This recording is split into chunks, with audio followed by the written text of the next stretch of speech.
Hello? Hello? Um, can you guys hear that? Can you guys hear that wind on in the outside? Like, I don't know. Well, there's not really many people here, so of course they can't like hear it. I don't know if the microphone is going to be able to pick up on it. But I guess I'm just going to, I'm not going to start with the topic right away. I'll wait until like more people kind of drop in, and then I'll just like chit chat. I have like a few just so I can hear. I mean, like I can hear myself. I don't really know. I have a few like light notes that I have regarding the topic that I wanted to talk about. I think today's topic is going to be a lot less heavy. I hope so. I hope it's going to be less heavy because, even though it's like, oh yeah, I'm a big Apple idol, I'm a light worker, but then it's like, oh, Julian, this is not lighthearted. What are you talking about? Sorry, Julie. What's the difference between Julian and Julie? Well, see, the wind is like, I get distracted easily. But yeah, I mean, Julian is my real name, and then Julie is the stage name. So what am I today? Am I Julian, or am I Julie, or am I both, or am I none at all? It doesn't really matter. It's really up to your own interpretation. I kind of like, I'm not even. I didn't even put on casual clothes. I'm just wearing my pajamas here. So I guess I don't know. I don't know, but. I guess like another thing that I want to add before we start, yeah, so I wrote down like here in like the little comment box thingaringy,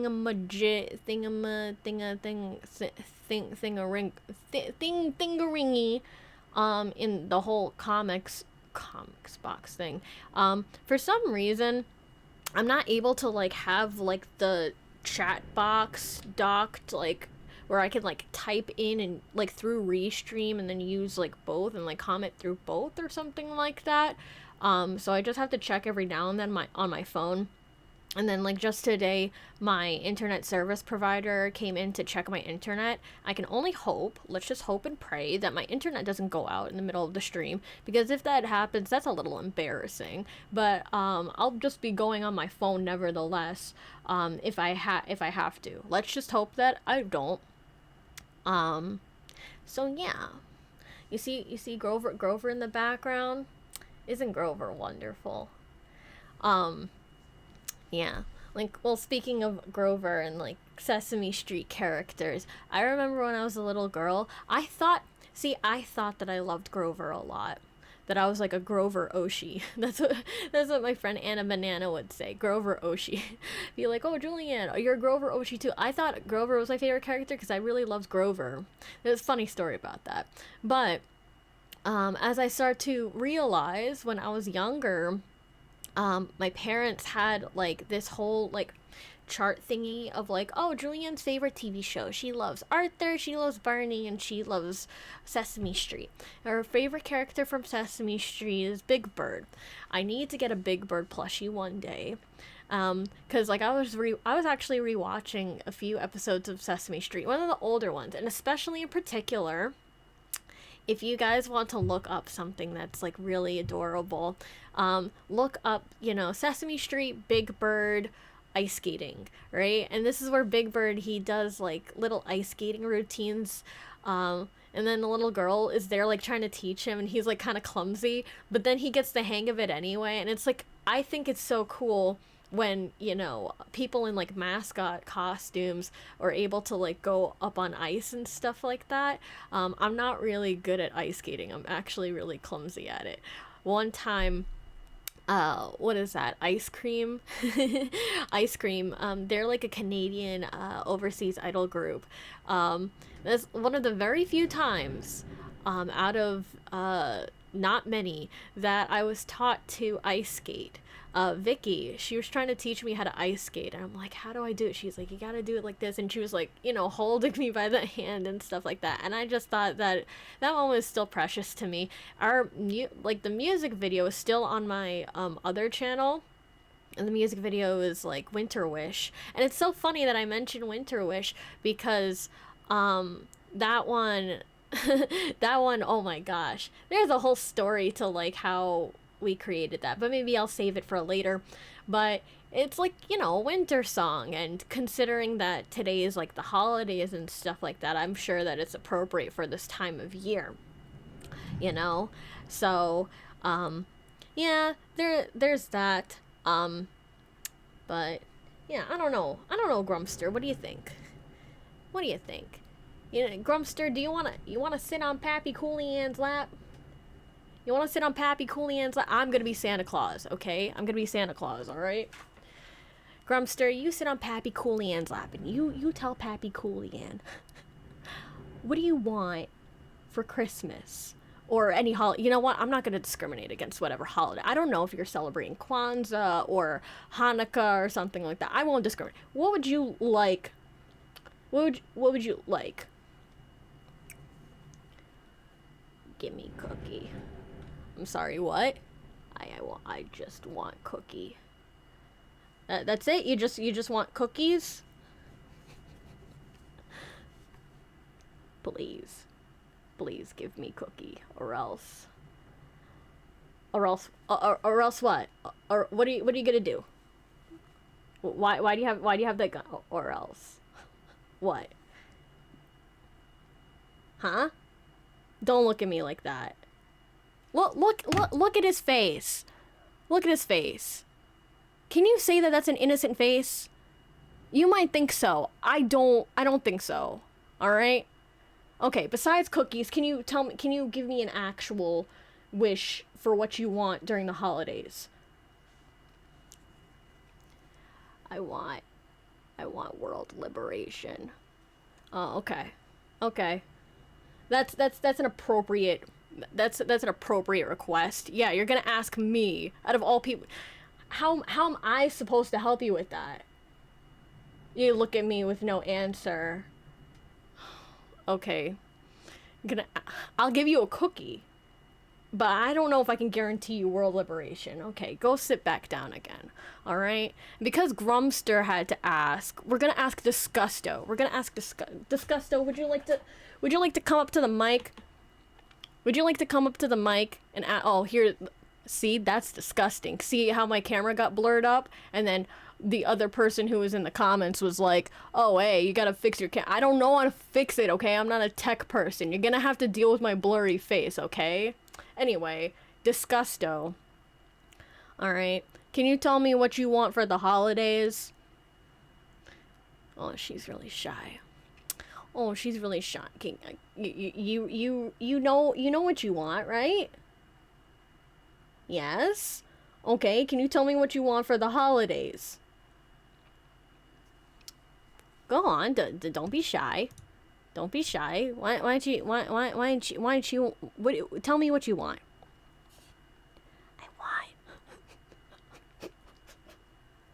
Why are you laughing? What's so funny? It's not funny. It's not funny.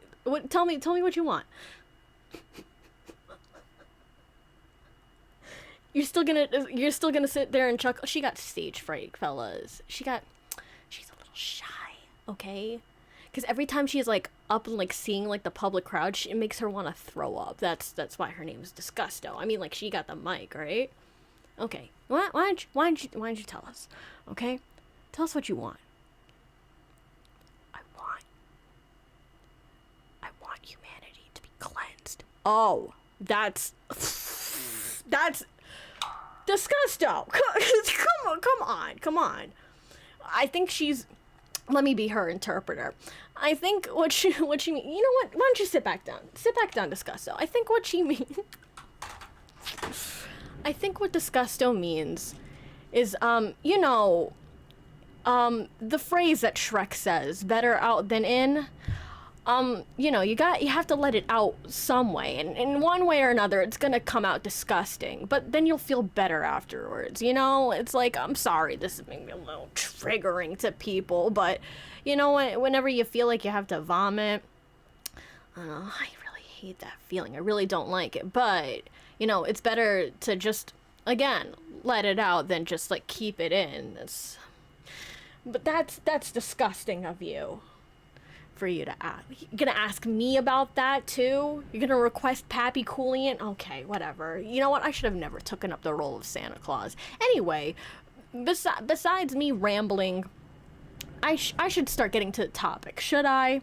I should just start getting to the topic already. So, this wind is so loud. What do you have to say, huh? What are you telling me? I wonder. Okay. So, yes. Anyway, getting straight to it, today's topic is going to be my perspective on materialism. Okay. So, if you guys don't know, in general, I am a frugal person. Well, I can't really afford, quote unquote, afford to spend carelessly on, like, my money and stuff like that, because I don't really have much. I'm a broke bitch. And yes, I'm going to... I'm going to keep, what's the word? What was I about to say? As far as me being broke and stuff like that, yes, I'm gonna kind of brag about it. Not for the sake of, like, oh yeah, poor Julian, oh, pity her, please donate, da-da-da. Oh yeah, not to mention... if you want to. I'm just saying, if you want to donate, please. Please. If not, that's okay too. As long as your money's going to good use, I don't really care either way. Whatever. But yes, I am a frugal person. I'm more likely, knowing me, I'm gonna try my best to stay that way. But thing is like, okay, even though I'm frugal, at the same time, I want, like, lots of things. But I don't want to be, like, a spoiled brat. I really don't want to be a spoiled brat. Like, I feel like if I'm able to, like, accumulate certain things, I like giving things out to people more than I do, like, accumulating. I mean, maybe I like both equally. Maybe I like accumulating certain things to help me with my own self-improvement, or to help me with my growth, or to just use them as tools to, like, up the quality of my life just a little bit, because the environment that I've grown up in, as far as me living in poverty when I was a child, there's actually lots of factors, like breathing in mold spores, and my dad screaming at me if I get too close to fiberglass or something, or the times where we didn't have any gas for, like, heating and stuff like that in the house.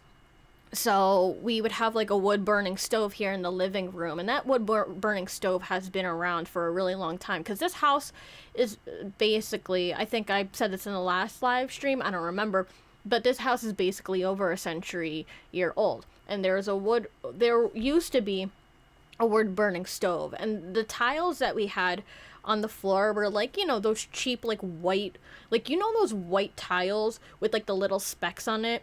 we used to have those tiles here on the floor instead of like, you know, what I have now is like actual hardwood flooring. And then like in the kitchen area, it was like hardwood flooring, but it was like splintery. And that's another thing. It's one reason as to why like I walk on my tippy toes. I'm kind of stealthy in that manner too, and it's like been a habit that's been ingrained into me, is just me being very light on my feet and kind of stealthy when I walk around, because there was instances wherever I did walk around barefoot, actual splinters would get on my feet. Not only splinters would get on my feet, but splinters would actually get on my hands too, with the doors and stuff like that. So the materials that my dad used, like, I don't think like he properly sanded down or like actually bought like proper door. And if he hears this, well, he doesn't go on the internet, so who cares? Mango, man, go away. Haha, no, just kidding. Stay on the stream. But when my father would like build this house, like he was the one who like rebuilt this house from before. What is that? The design is not really that proper. Like there's like certain things that are just like not like put in like a proper place. If someone were to come here and be like, well, hey Julian, why isn't this thing working? Like it ties in with how fragile I have to carry myself whenever I walk around and like use things. Like I have to be very gentle because stuff breaks down really easily because it's not maintained, or it's like he buys like the cheapest things, or even my mom, she buys like the cheapest things. And I think buying cheap things is okay to a certain extent, but you know, when you're like trying to do things long term, it's kind of hard to make it like last long. And if you have like a heavy hand and you don't have spatial awareness, of course these things are gonna be like you know, easy to just fall apart. And but yeah, like even when I was like a little girl and like I had splinters on my hands and like splinters on my feet whenever like I walked around and like did those kinds of things. That's not like the only thing that I would deal with whenever it came to me living in general in an impoverished house. Like what is that? Like sometimes I wouldn't even have like an actual mattress to sleep on, and I would just sleep on the hardwood floors, and I've kind of been accustomed to that ever since. Nowadays I do have a bed and I am able to just sleep on an actual bed, but sometimes I kind of regress and I like staying on the hardwood floor, because not only like people might think, oh, that's crazy, isn't gonna hurt your back. I'm like, not necessarily. Like typically people in the Philippines, like they have just like it, like people in lower income families in the Philippines, sometimes they just like have just like wooden planks that they set up and they put like blankets on top of it and they just sleep on that. And that's stuff that I did when I was in the Philippines, or when I was here in America. You know, I would just either sleep on like a wooden plank, or I'd just like sleep on the floor with like a sleeping bag or something like that. That would be it. Or you know, an advancement to that would be a cot, and then eventually I have like a trifold mattress here in my office. And I kind of change my sleeping positions every now and then. It's like sometimes I feel like sleeping on the floor, sometimes I feel like sleeping on the couch, sometimes I feel like sleeping on my bed. That's like one thing. But I actually say man gone. Why do you say man? Or is it mango nay? Mango nay. You know, I love mangoes. I remember the way that like my mom would cut them. She would cut them in a certain way, and then she would like score them into like cubes, and then we could take the spoon and like we would just like eat it that way. So I definitely like mangoes from the Philippines as well. But like I like lots of fruits. I like raspberries, I like lychees, I like mangoes. I like I mean, like, obviously I like apples. Like, I'm the big apple idol. But apples are not really my favorite fruit. I love bananas. I really love bananas. I like tropical fruits, okay? Tropical fruits are my thing. Tropical fruits and raspberries. Yes, raspberries is another thing, because I used to have a raspberry bush And my dad used to grow things. Like, that's another thing too. My dad would like grow tomatoes and like raspberries and stuff like that. I would go. I don't care about tomatoes, but I would go into the garden. I would either like pick mint off or like the raspberries, and like I would like eat them and stuff like that. But I eventually one day I want to like, my backyard is like so awful nowadays because it just hasn't been maintained. But I eventually want to have like a little garden in my backyard and be able to actually grow my own fruits and vegetables and stuff like that. I really am willing, if I had the resources and if I had the time and like all that stuff and the money, I really would be wanting to learn how to like grow my own crops or something like that, or learn how to be more eco-friendly in general. But I'll talk more about eco-friendliness later on in this live stream. But yeah, like, so going back to me being disciplined with like my spending and me being a frugal person in general, just the other day, my friend said something, and I appreciate them being like direct with me, but then it also like hurt me in a way, in like a bitter way, like bittersweet kind of way. I don't know if it's like, of course, people can take it as they will, because this is the honest truth. But they would say, "Oh, she's poorer than me," and I understand with my circumstances. Like, I'm very blessed that I have a house to myself. I'm very blessed that I have like all of these things. But it's kind of what to say, fruitless if I'm not able to take the things that I have that I accumulated and put it to good use. Hello, welcome to the stream, Ronaldo. I'm just talking about like my living situations and what is that? What is that? Basically, my friend telling me the other day that like I'm poorer than them because, again, when I see all of my other friends sometimes, well, I have friends from like all different walks of life, not just like a certain sect of people. But when I see some of my other friends and they are in worse circumstances than me and they're poorer than me, I genuinely feel very bad, and like my heart does go out to them. And sometimes I'm like, hey, I'd like to offer you like if I do like them, if I like their energy, okay? Because your energy is like really, really important. I'm very picky about this. But, I would want to like offer them a place to like stay. And I know that it's like, even though I don't have, as much luxuries as other people, I still would want to be hospitable in that regard, because I care about my friends and I love my friends. And that's like another thing. It's just like I want to like work really hard. Well, I'm still struggling from workaholism, so I'm not going to work too hard. But I used to want to work really hard, so then that way I can take what very little that I have and give it away. Like, even if I have little, I still tend to give it away. But I guess, no, now I'm crying. Me talking about this in that regard, I think it goes to show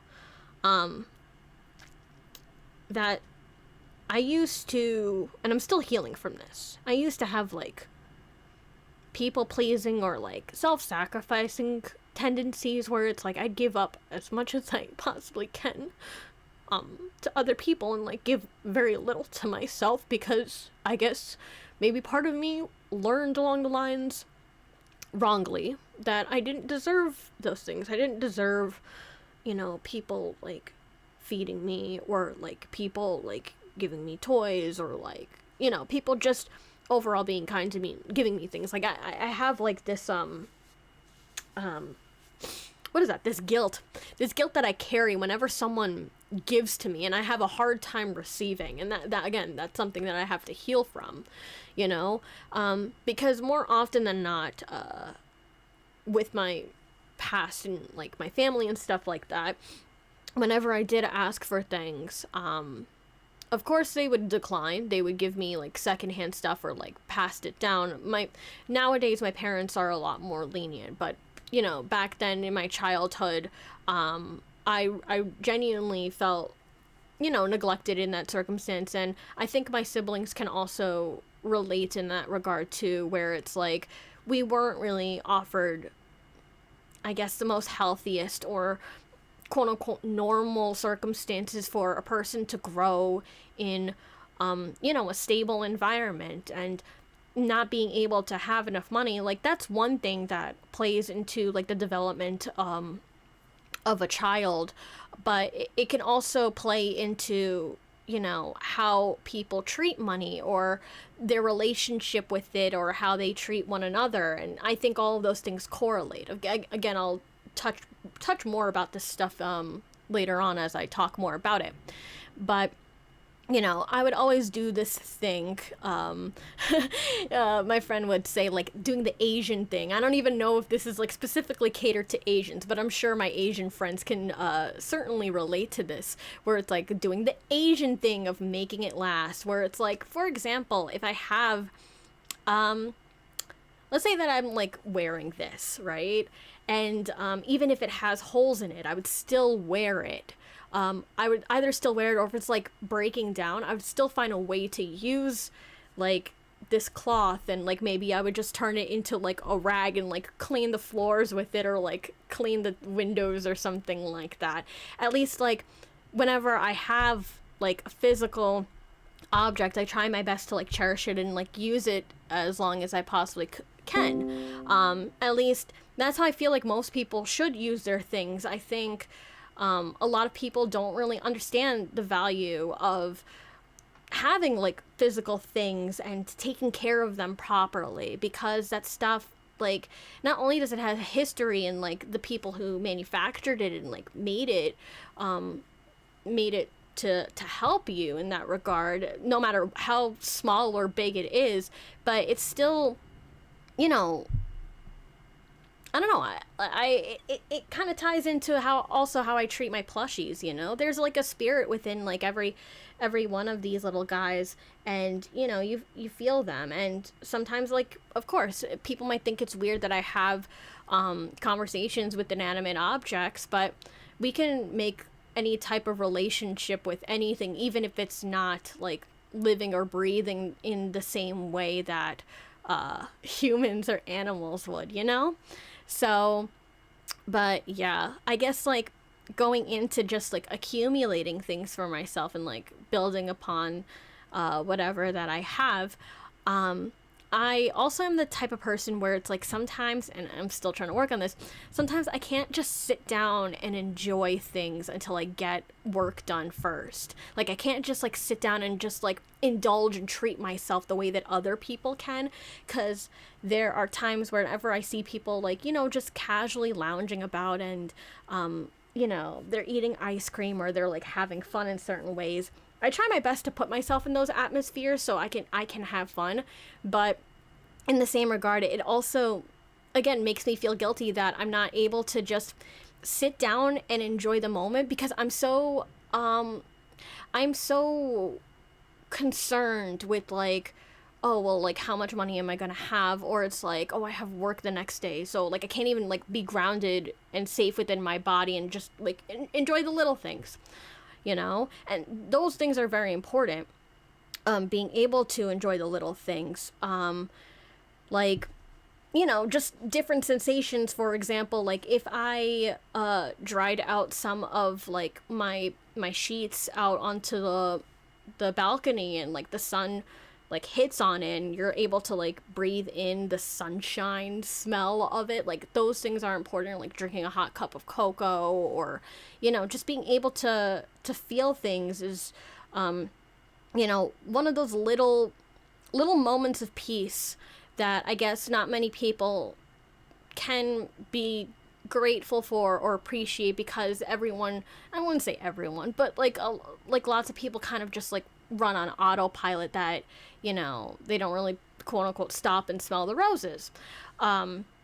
So, and whenever you are dealing with like, let's say, an abusive family, or like an emotionally neglectful family, they're gonna find ways to make you feel guilty for enjoying those little things, those little things that help you breathe and give you sanity in that small window of time. They'll try to guilt trip you, or just again make you feel bad for basically fucking existing, and trying to just have whatever little stability that you have in that moment. Yeah, the Coco family, my peoples. Yeah, Princess Coco. Well, Princess Coco's the royal bear family, yes. I wouldn't really call it the Coco family, but Princess Coco definitely is the leader of it. And that's I should write down like my lore specifically and go a little bit more in depth about my Build-A-Bears and stuff like that, but that's for another time. But yeah, overall, I would try to budget like my MTA. If you don't know what MTA is, it's basically the public transportation system here. Like, I would budget my MTA, my food, my miscellaneous costs, and like again, most of the money that I would have would be spent taking care of the house and just taking care of myself in general. So, yeah, like I am like mostly or semi-independent. My parents, of course, like my dad still owns the house, so he is helping to like pay and like fund it and stuff like that. But I talked with my therapist the other day, just trying to figure out what's the best way for me to you know, get myself a little bit more grounded in my finances without having to put a strain on my mental health and like get involved in a 9-to-5 situation. Because knowing me, at least after the pandemic and whatever has been going on in the world, I'm not going back. I am very firm and solid on my stance because my freedom is extremely precious to me, and I don't want to go back to that hellish you know, way of living, because not only would I be taking care of the house back then, but you know, I'd be performing. I'd also be like, you know, trying to have a social life and like make friends. I'd also be studying. You know, I'd be cleaning and like all these miscellaneous things. Oh, taking care of rabbits. You know, that stuff starts piling up, and I have like all of like these obligations that I had to like condense into this one thing, and it's really hard to do, especially when, you know, you're basically stretching the dollar as much as you possibly can.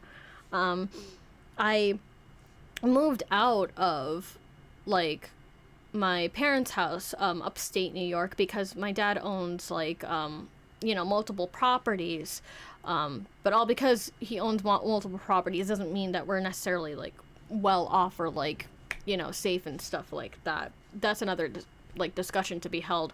But you know, the reason as to why my family does live upstate is because A, I have extended family there, and then also B,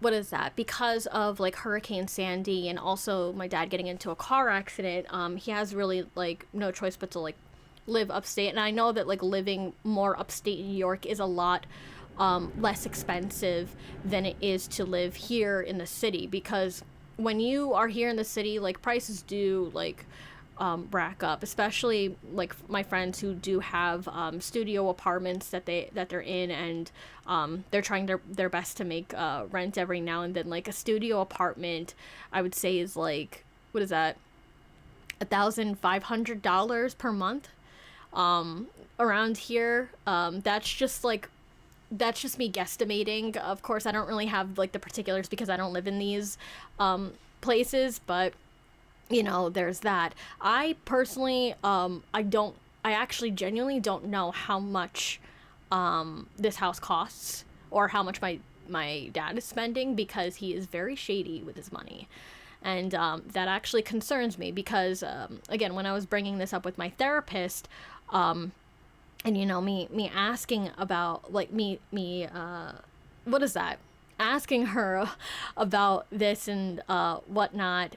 That's why when I was consulting with her, trying our best to figure out how I can still maintain more, like, some more like financial independence, like separate away from my father, because technically, if you actually really think about it, because the will has not been passed down to me, it's like not written down to me, my dad is still alive, I am quote unquote technically homeless. All right, so you know, and there actually genuinely have been times where my dad has threatened me to go out into the streets or to sell the house. And this is not for any type of like solid reason. It's more so like whenever he gets into fits of rage and he just wants to lash out and take it out on other people. Of course, I am the easy target. And whenever someone has that kind of like power over me, it makes me want to rebel. I've always been like a rebellious kid, and I have like a vision and like the way that I want my life to be, and I still try my best to be firm with that because I don't want to be bound by those kinds of limitations, you know? And I think it's pretty sickening that it's another reason why I'm estranged from my family. I think it's pretty sickening to, you know, have those kinds of threats and like loom it over people in that way to gain some sort of control over one another, because in essence, I believe that we are all born free. And of course, like, people are not free of consequences, but at the same time, it's like, why do I have to fight for my freedom? You know, it's so draining to live life that way, constantly trying to survive and like be on edge and like be paranoid, when it's like, I have things that I really want to do here, and I want to like not be afraid to you know, pursue those things, or just let alone be okay in my body, and let alone just exist, right? So I mean, there are also instances, and this is like really bad, but there are also instances where like some people have suggested that I get into sex work. Like, I mean, genuinely, I am confident in my body, and like I know how attractive I am. So if I were, I actually could make money that way. But because I care so much about my values as a human being, and I'm not saying that like all sex work is degrading to a certain regard, but it's a dangerous field.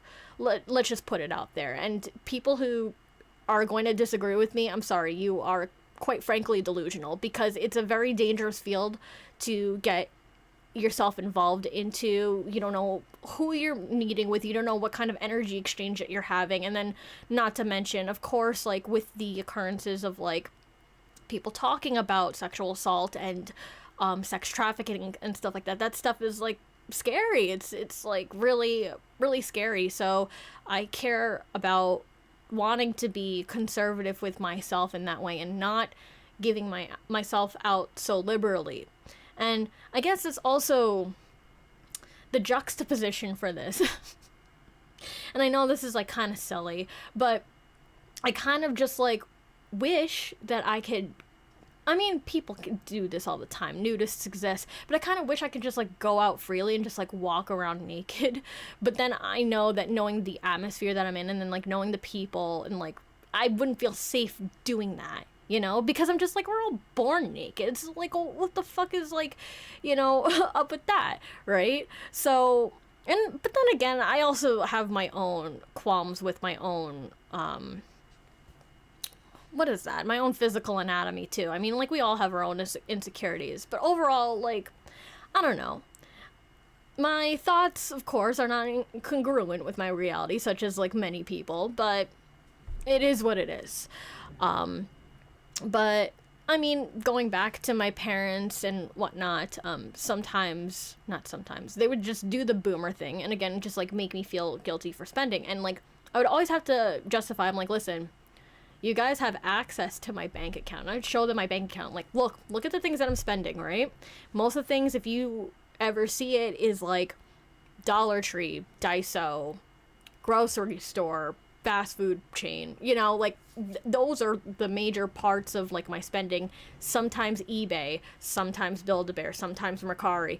But other than that, I try to make sure that I stay within the means of like what I'm spending, and I take my time. That's like another thing, like taking my time, like selecting which products that I need. And I always ask myself, do I need it? I would always ask myself this question, do I need it? And I think people should ask themselves that type of question too whenever they go and spend it. And I know that people have this impulsive urge, they're like, I need it, I want it, but it's like, you really also have to think, what are you actually going to use it? You know, like, are you gonna buy it and then just like kind of just leave it in the background, or are you going to like take care of it and like prioritize it and try to at least use it to the best of your ability that you can. At least, again, that's what I think. But yeah, so, and like, I guess like another thing to take into consideration, especially knowing how like my parents are, right? Whenever I do buy things like, let's say cleaning supplies, for example, right? And I'm buying like good quality cleaning supplies that are like, you know, eco-friendly and sustainable and stuff like that. My mom would be like, oh no, don't buy those things and stuff like, don't buy it. It's like, what is that? Just buy the cheaper stuff at this or da da da da, right? But I think whenever it comes to buying cheaper things, and I'm not that well versed in this kind of stuff, because my mom, like, I've been trying to be a little more eco-friendly and, you know, go that route, but my mom would again just try to suggest like the older methods, but as time progresses and like people start consuming more and more and more, where is like all of our things going to end up in as far as like packaging goes, as far as like their use goes? I have a lot of gripes when it comes to that. I actually get very infuriated when I see other people being very wasteful, like extremely wasteful with their things and just do things frivolously. So me trying to like justify that, it's like, look, take into consideration what I'm doing in comparison to other people. Am I saying that I'm better than others? Of course not. Like, we're all imperfect. But it's kind of this saying in the zero waste community or something like that. It's better to at least like do whatever little that you can rather than try to be perfect all the time when it comes to being eco-friendly and zero waste and whatnot. But yeah, with like cleaning supplies and stuff like that, especially, it's kind of annoying whenever people kind of jump down my throat and like try to like ask, like not ask, it's not even like asking for the sake of curiosity or being inquisitive of the matter, but I don't know if you've ever dealt with like dysfunctional family members that would try to just impose their own limitations onto you about like what you're doing with your own life and like how you're spending it and stuff like that. Like, the thing of the matter is that, you know, there are people out there that actually spend their money and their resources on really bad investments, like addictions and all that stuff. And it's like, if I want something that would improve the quality of my life, why would I want to settle? And why do I have to be shamed for that? You know? So there would be times where I would be like feeling so guilty for like just getting a little bit of something good for myself that I would just start self-harming myself. Well, not even just like self-harming myself, but also just like kind of making myself invisible and like shirking myself away, thinking like, you know what, I don't deserve it. I don't deserve any of these things.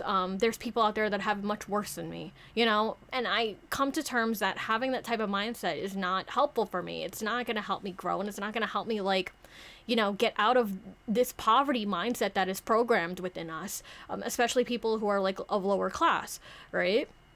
So, yeah.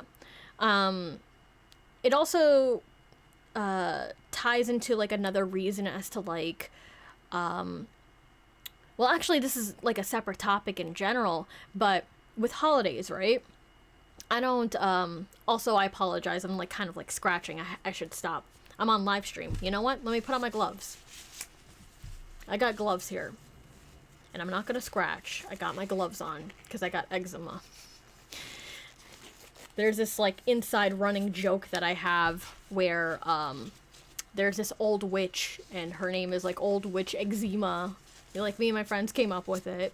And basically she curses me with like gashes and rashes on my skin because she feels really insecure with herself.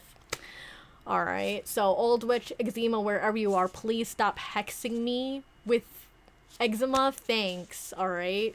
Because these scabs, like, these scars, they belong to her, alright? I want to be eczema free, okay? Period. But yeah, going back to like holidays and stuff like that.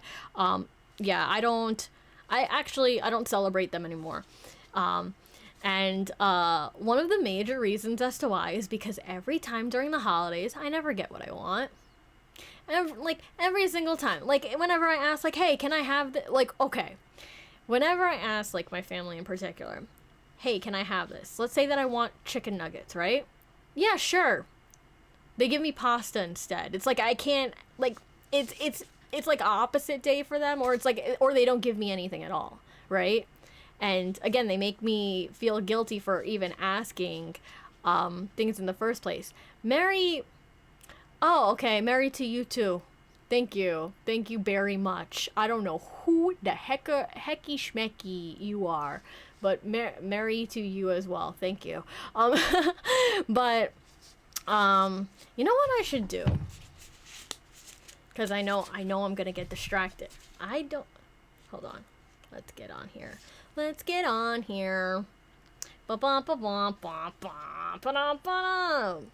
What was I talking about before? See, this live stream was supposed to have a structure. I had notes. I had like notes on here.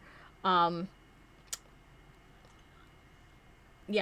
I had notes on here, but these notes came up like last minute, so my brain is like, I'm kind of free flowing at the moment when I'm like having this stream. So I hope that when I look back on it, I can at least like be like, yeah, this is at least cohesive enough. I understand the structure of what you're trying to go about, Julianne, you know. But yeah.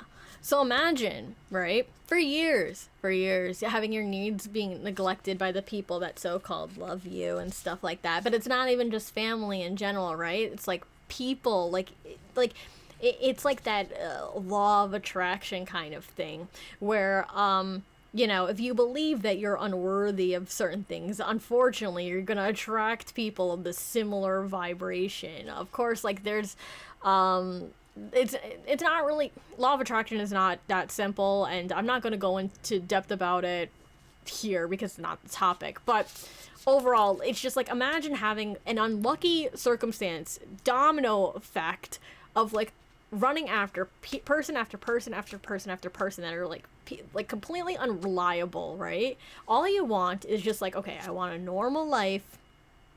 I want like healthy circumstances. If I'm asking for something, I'd like to get said thing, right? No. You just get disappointment in the end. You just get you just get coal. You get a bag of coal. You get no presents, no nothing. You sleep on your cot. You know, while you're in a house with like barely any furniture, right? On your own goddamn fucking birthday, by the way. Oh, the birthday money that you spent on someone else, yeah, they didn't give you any gifts, and they don't care about the gifts that you gave them. Yeah, this is the reality that I have to deal. I shit you not. This is the reality that I had to deal with whenever it came to like any type of holiday, right? This would be Valentine's Day, my birthday, 4th of July, Christmas, whatever the hecky schmecky that I'm dealing with, right? It's always, not always, there have been like some good birthdays or like some good circumstances, but there's always a matter of like things just not really going my way. I'm not able to like get things that I want, and the minute that like I do kindly ask for things that I want, I'm automatically shamed for it, as I feel like I'm the bad person for asking asking for things. Yeah. Summer was long and hot. Fall was warm, and the first snowfall was later than normal. But then we had a solid cold snap and heavy snowfall. What does that have to do with anything? What does it have to do with the topic at hand? Why aren't you paying attention? Why aren't you paying attention to the words that are coming out of my mouth? Are you trying to divert me? Because you're doing a pretty good job at doing so, but you better stop it. You better stop it. I don't know what that even means. What does that even mean? I don't even know what that means. But yeah. So, and I also figured when it comes to holidays in general, right? It's just a capitalistic trap hole to get you to spend more money on people that you don't even care about, all right? I mean, of course, you can get gifts for people that you do care about, right? But imagine being taken for granted every single fucking holiday, you know? That's lovely. This is why, and like, you know, even during times where I was with like family celebrations, it's like, oh my god, this is so boring. I have to put on an act. I am really drained. Like, I am energetically drained and tired of trying to put on the front that it's like, oh yeah, Merry Christmas everyone, and it's like, it's so fake. All right, I've talked about this before on one of my Instagram live streams. I'm probably gonna re-upload it onto this channel whenever I get the chance, but you know, having that type of pressure with other people and trying to conform to those types of like family norms, societal norms, I just had it, you know? And of course, as always, whenever I do dip out of these like situations that make me feel extremely uncomfortable because, you know, they're keeping up with the Joneses, they're not really happy, by the way, just letting you know. But whenever I do dip out of them, of course, I'm going to be the one to blame and be like, oh, you're heartless. You don't care about us. You don't care about the family, da da da. And I'm like, they keep saying that more and more and more and more, that it gets me to the point where I'm like, you know what? Yeah, I don't. And maybe I am selfish for that. Maybe I'm selfish for caring a little bit more about my own sanity and my own mental health, rather than trying to put on a front and like stroke your ego and coddle you to make you think that you are doing anything of importance, when really I know intuitively that what you're doing is not normal. And not even not normal, but it's just like a waste of time, a waste of energy, and it's a degradation of my spirit, you know? So like I guess like I just never would see the means to try to pretend as if like everything's all right and you're okay with one another, when deep down inside you have like all of like these like bitter issues, and then you post on like social media, especially post on Facebook, and be like, oh yeah, we're having like really good times, da da da. Meanwhile in the background it's like everyone hates each other and they really want to like, of course, am I saying that all family gatherings are like this? Of course not, you know? But at least with my type of circumstance, that's how it is. And am I saying that it's like volatile in the sense where it's like extreme? Sometimes not. It depends on the type of person that I'm interacting with. You know, there's like a good few apples, and then there are the bad apples and whatnot. So yeah, that's how I feel about the holidays, and just me like interacting with people in the holidays, and just me not wanting to celebrate the holidays, and even having the pressure to spend on the holidays. That's another thing that I wanted to get to in the next bullet point, is just having the pressure to spend on certain things that, you know, I just shouldn't be spending time or money on. Let's see. Are the frames of your glasses round because you want to give off a gentle impression? That's a good question. Not really. They're just round simply because that's what my insurance gave me at that time and point. I actually have red glasses like back over there that are kind of rectangular in frame. If you check out my Instagram, you can see that I have different glasses that I wear. But the gentle impression that I'm giving off right now, do you believe that this is faked? Or do you believe that this is authentic? I like to believe that the impression that I'm giving off is true to me and who I am, because deep down inside I am a very sensitive, gentle person. But then again, I could also be very intense and irate with my emotions too, if you push my buttons in a certain way. But then again, who doesn't, right? So, I mean, I mostly prefer to be a lot more gentle and like peaceful. I care about my peace very, very much. Like, you know, the sanctity and like sacredness of my environment is extremely important to me. That's what I value. But anyway, going back to shopping, right? So I like shopping by myself. I don't like shopping with other people. Why? Because if I'm shopping with other people, and even like with friends and stuff like that, I don't hate my friends when they say this, But, you know, whenever my friends are like, oh, haha, I'm a bad influence because they try to influence me to like buy certain things, and I'm like, I should tell them this straight up. I don't really get the chance to because it kind of slips my mind, but I should be like, yeah, actually, genuinely, you are a bad influence. And I'm not saying this in a mean way, but I'm just like, you can't just be like, oh yeah, check this out, check this one out, buy this one, buy. And I'm like, do you know who I am? Do you know how little I have? I can't do that.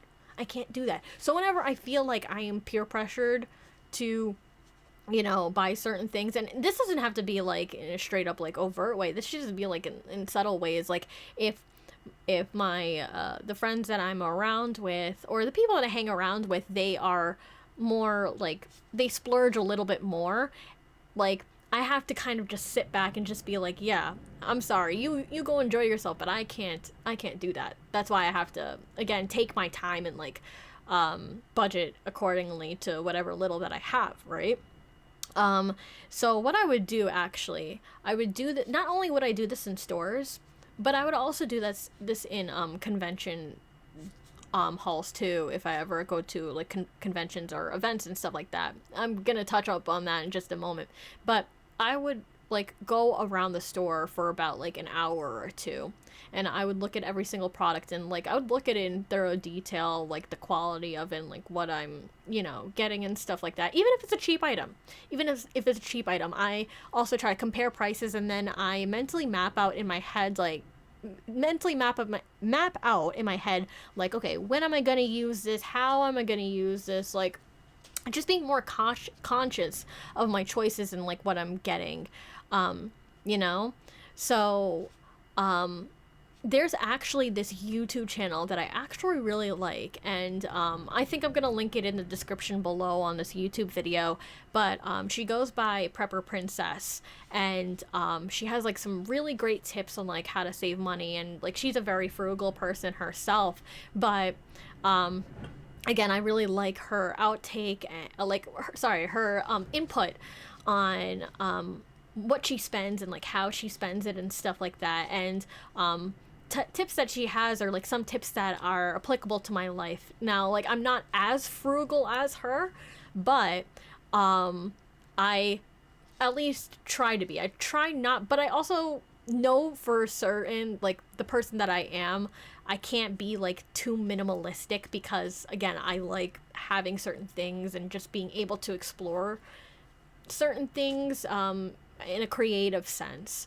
But yeah, and especially when it comes to, let's say, like hygienic products, like such as like shampoo and like skincare and stuff like that, that is actually extremely a necessity to me. If I have to like at least spend the extra dollar on that, like it's only like those things in particular, especially with my skincare and my hair care, that like I don't mind spending a little bit extra just to take care of myself, because I can't afford to go to salons. I can't afford to like, you know, get my nails. I don't even get my nails done anyway, but I can't afford to like go and like do all those things. So I just mainly just stay at home and try to do that myself, right? But yeah, overall in the future, I do want to make videos regarding like my homely life and like my tips and my quote unquote routines that I have. Of course, I'm not really perfect when it comes to maintaining said routines. So even if I am organized, I mean, like currently at the moment, things are kind of in a disarray because I'm just doing a lot of winter cleaning and reorganizing. But after I'm done like decluttering and stuff like that, I'll, you know, figure out a better system on how to do all those things. But what is that? Again, regardless of the fact that I'm organized to a certain extent, I'm also spontaneous as well. So I don't really like upholding to like a routine too much. Of course, routines that are important, such as like, you know, taking a shower every once in a while and like, you know, eating and like brushing your teeth, those things are important as well. But you know, for me, change is important to me, and I need change because I need that stimulation, right? So, and it's also unhealthy to kind of like, you know, do the same things over and over and over again. It gets really addictive, and the moment I'm also not really the type of person that gets addicted too easily. Of course, like we all have our own addictions and like codependencies and stuff like that, but I at least, again, try my best not to get too heavily caught up in addictive patterns or behaviors, and whatnot, because it just, like, it doesn't feel good to me, you know? And especially after I've been trying very hard to, like, quote unquote sober up from whatever circumstances that I was dealing with before. So yeah, anyway, whenever, and also another thing, whenever I do shop, this, you know what, let me talk more about, like, conventions and stuff like that and how this ties into it, right?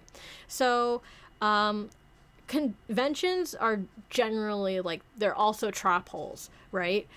Trap holes for just consumers in general to go in and, like, spend all their money on, like, all of, like, these things for, like, hobbies and stuff like that. And I think, again, it's okay if you are passionate in cosplay or buying anime figures or manga or something like that, and you like anime and you like those kinds of things. And this is not even limited to anime, but it could be, like, comic books or whatever things that you like, right? But at least personally, me, I barely try to go into dealers' halls. And if I do go into dealers' halls, and I need to buy something, typically, people would, like, sell the same thing, at, like, different booths. So I would go in and hold up, if I really wanted it, right? I would hold it up and I would, like, ask them, hey, what's the price of this? And then they would tell me the price. And I'm like, okay. And then I don't buy it immediately. I put it down. And then I go into the next booth that has, like, the similar item. I ask the same question. Go into the next booth that has a similar item. Ask the same question. And even if this takes me, like a long amount of time, at least I'm like, okay, now I can figure out the cheapest item around here. So I'm going to buy this in particular. But again, I don't really go into dealers' halls that much. If rarely at all. I don't really go on and splurge in there because, again, I am more of a person that kind of lobby cons things where it's like, okay, I'm gonna try my best to be as cheap as possible here, and kind of blend into the crowd or whatnot, and if I were to support someone with whatever products that they're making, I like supporting more of, like, local artists instead, if anything. But again, I don't really collect anything. Oh, thank you so much for following, appreciate it. But yeah, another thing that you have to be not dangerous, that is kind of dangerous, that you need to be wary of whenever you do go to these so-called conventions, is, like, Taobao resales, where people would, you know, sell things that are from Taobao and then they would mark up the price, like, 3 times as higher. I know based off experience because I used to work at one of these booths. This is a little bit under wraps though, because I actually have a whole video in the works talking about this and my experiences with it, but I haven't got a chance to edit it. And also, like, I'm just thinking, when is the appropriate time for me to spill the cat out of the bag, you know? Because it's a little controversial, but I still believe that it's important for me to be honest about these things, because, you know, it doesn't make me feel good that people are scammed out of their money. It's just, like, completely unethical, you know? But, you know, regardless of that, and, like, especially crowded spaces, right? With either if I'm going to the mall or if I'm, you know, shopping at a con, or, like, well, again, I don't really shop at cons, but if I'm, like, in, like, these crowded spaces, I like going there when there's less people there. It gives me peace of mind, and it actually helps me, again, in my decision making whenever I am buying things, like, especially going to places like either really early in the morning, or if it's, like, late at night, like overnight, like either way past midnight. There are some stores that are near me because I live in New York City, right? There's some stores that are near me that what is that that do open 24/7, so I am able to, like, go in and to, like, buy that way when there's less people, and it's, like, less constructive that way. I also kind of apply the same methodology whenever I do travel on to the subway cars, because, you know, sometimes with, like, certain subway cars it gets a little packed, and I don't really feel too comfortable getting too packed in, like, certain subway cars, so I try to at least go to subway cars that have, like the least amount of people that are there. Of course, I don't want to be, like, completely in an empty car, because that could be, like, a little bit scary. But you know, just learning how to navigate through crowds can also like save you time, and also in a sense, if you think about it, it can save you money, because in a way the crowd, their energy subconsciously kind of influences you to like buy certain things, right? And when you actually think about the layout of like how certain stores are designed, and like how like interweave in like all these things, it's kind of like one of the reasons as to why, like for example, grocery stores, right? The milk and the bread are like way in the back corner of the store, and they do this purposely, they do this intentionally, just so you can go through all the idols and not idols idols, go through all the aisles and like look at all the products there and just be like, oh, I might want this, ooh, I want this, and then you get like so distracted, you're like, wait a minute, I only wanted milk and eggs, or I wanted like, you know, milk and bread or something like that. I only wanted like these specific things, and now I'm getting caught, like my field of vision is getting caught up by all of like these little shiny things that I'm like, no, get this thing, get out. I have to keep telling myself this. It's kind of like a war zone whenever I go into like stores and stuff like that. And especially, you know what's also disorienting? How loud the music is. You know, sometimes they play the music so loud it's like a goddamn club, and I'm like, this is not a peaceful environment. Also, sorry, I'm putting my glove on so I can make sure I don't scratch myself. Don't scratch yourself, Julianne. Don't scratch yourself. Okay. Yeah, and like again, like these things are just like purposely designed so they can just like suck your money, and I really can't stand it. Like actually, so just the other day, this is actually literally yesterday, right? I went to the mall for the sole intention of getting my friend one gift, and then I was gonna get out, right? Lo and behold, of course, I felt like a little bit rushed and a little bit pressured, especially considering the fact, like, I'm never doing this again. I was actually crying about this for about like a good 30 minutes, and I felt in a way that I was like, what would I say? What's the correct word? I felt like I was abandoning myself in a certain way whenever I you know, I say that I have like a certain boundary for myself, right? I say that I have a certain limitation, right? And when I don't keep that promise to myself, it makes me feel really guilty. It makes me feel really bad. And again, I'm trying my best not to like beat myself up for it. But it's like, again, imagine where it's like where I say, imagine in the scenario where I tell myself, okay, I have $50. I'm only going to spend $50 on this. And then I go a little bit like over, I don't go too crazy about it, but let's say that if I spend $75 instead of $50, I would actually really beat myself up over that and get like really upset that I did that in the first place, you know? But then again, at the same time, I can't really fault myself for, you know, having like certain impulses, because we all do have those types of impulses to want to buy things, you know? But again, I try to at least just make the most effort into using whatever that I have, right? So that's a tricky thing. So I went in there with the sole intention to get my friend a gift, and then I spent a little bit more. I beat myself over it. I cried about it, and I also felt really like sick with like the Christmas music that was playing in the background. Like it feels like a little dystopian in a sense. Like, of course, like not many people are going to look at it in that degree, but it's just like, imagine you have like all of these things that are like grabbing your attention, the overstimulation of your senses being like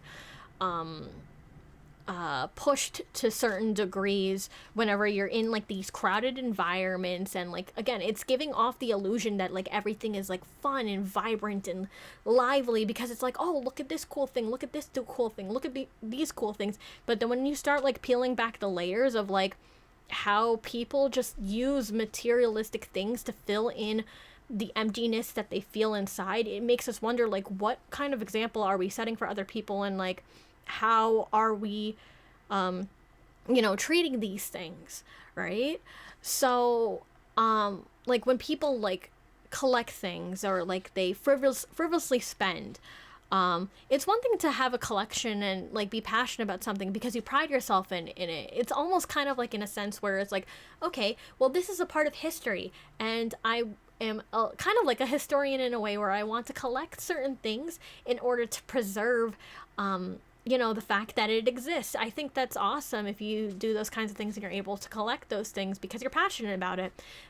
But then it's another thing where it's like you're getting it simply just because it's trending, and again, just having the pressure to look good in front of other people, and it's not even like you're technically valuing the item itself. You're just getting what you want at the moment, and then immediately when you're done, like, you're not even like fully using it to the fullest extent that you could, but you get it, and then when it's out of season or it's not trendy, you just throw it out. And especially with like fast fashion and the way that these things are manufactured with the, what is that clothing company called, Shein? I don't buy from there at all.